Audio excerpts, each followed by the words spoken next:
6월 24일 토요일 하나님께서 우리에게 주신 말씀 함께 묵상하도록 하겠습니다. 성경 로마서 14장 1절부터 12절까지입니다. 믿음이 연약한 자를 너희가 받되 그의 의견을 비판하지 말라. 어떤 사람은 모든 것을 먹을 만한 믿음이 있고 믿음이 연약한 자는 채소만 먹느니라. 먹는 자는 먹지 않는 자를 업신여기지 말고 먹지 않는 자는 먹는 자를 비판하지 말라. 이는 하나님이 그를 받으셨음이라. 남의 하인을 비판하는 너는 누구냐? 그가 서 있는 것이나 넘어지는 것이 자기 주인에게 있음에 그가 세움을 받으리니 이는 그를 세우시는 권능이 주께 있음이라.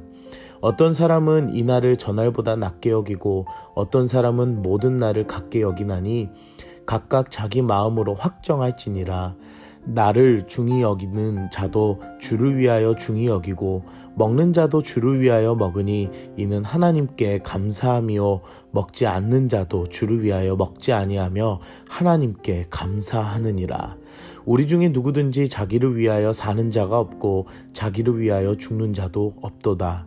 우리가 살아도 주를 위하여 살고 죽어도 주를 위하여 죽나니 그러므로 사나 죽으나 우리가 주의 것이로다. 이를 위하여 그리스도께서 죽었다가 다시 살아나셨으니 곧 죽은 자와 산 자의 주가 되려 하심이라. 내가 어찌하여 내 형제를 비판하느냐? 어찌하여 내 형제를 업신여기느냐? 우리가 다 하나님의 심판대 앞에 서리라.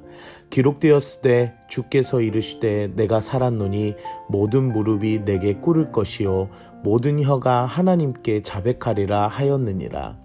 이러므로 우리 각 사람이 자기 일을 하나님께 직고하리라. 오늘 본문에서는 공동체 안에서의 서로 함께 대할 때 어떤 모습으로 대할 것인가에 대한 이야기입니다. 사람은 누구나 믿음의 분량의 차이가 있습니다.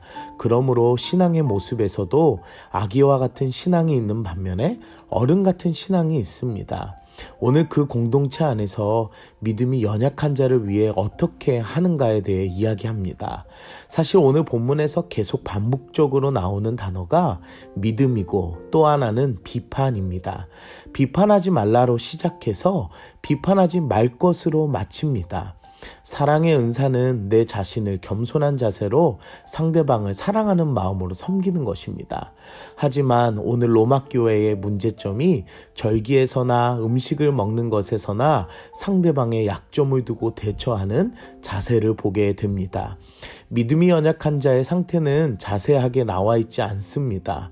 어떻게 보면 현재 문명보다 더 낮은 문화와 풍습이라면 공동체에 함께 할 수 없는 신분이나 직업일 수 있습니다. 하지만 오늘 사도 바울은 이 모든 사람을 받아주며 용납하라고 권면합니다.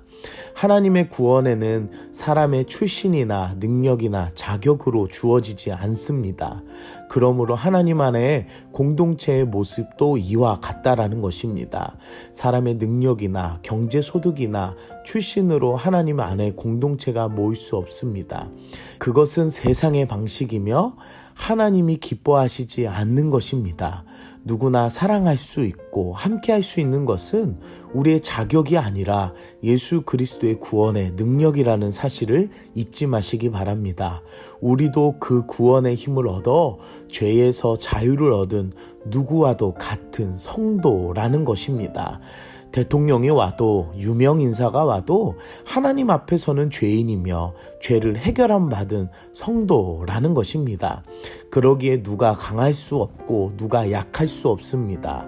우리가 남을 비판할 자격도 없으며 판단할 자격도 없는 것입니다. 음식을 무엇을 먹든지 상대방의 가정사가 어떻게 되든지 우리는 업신여기지 말아야 합니다. 그 사람은 하나님의 부르심을 통해 은혜 입은 자입니다.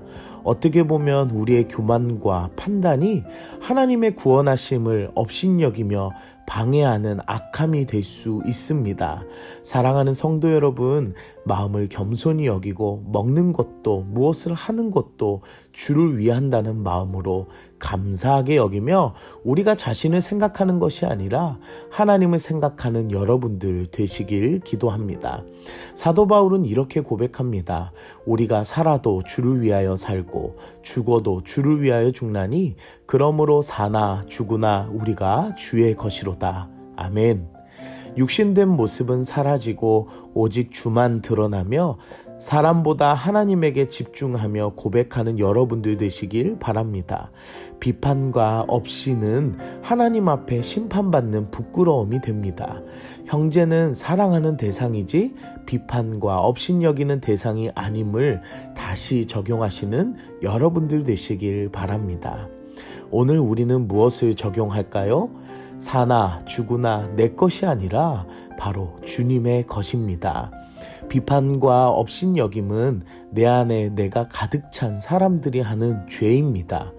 공동체의 가장 많은 약점이 바로 이 부분입니다. 사랑하는 성도 여러분, 한 사람을 비난하며 업신여기는 것은 그 사람을 향한 하나님의 구원의 주권을 무시하는 행위입니다. 나의 마음과 생각을 잘 지켜 어두움의 세력에 넘어가지 않도록 조심하고 분별합시다. 그리고 오늘 말씀에 우리 심령에 찔림이 있다면 말씀을 붙들고 회개의 자리에 나아가 하나님께 용서를 구하는 거룩한 순종이 있기를 기도합니다. 함께 기도하겠습니다. 사랑의 하나님, 오늘도 말씀으로 은혜 주시니 감사합니다. 비판하는 모습과 업신여기는 마음이 있다면 용서하시고 내 죄를 예수님의 보혈로 깨끗하게 씻겨 주시옵소서. 공동체를 사랑하는 마음을 주시옵고 하나님께서 영혼을 사랑하시듯 내 안에 사랑하는 마음을 주셔서 하나님 안에 아름다운 공동체가 되게 하여 주시옵소서. 예수님의 이름으로 기도드립니다. 아멘.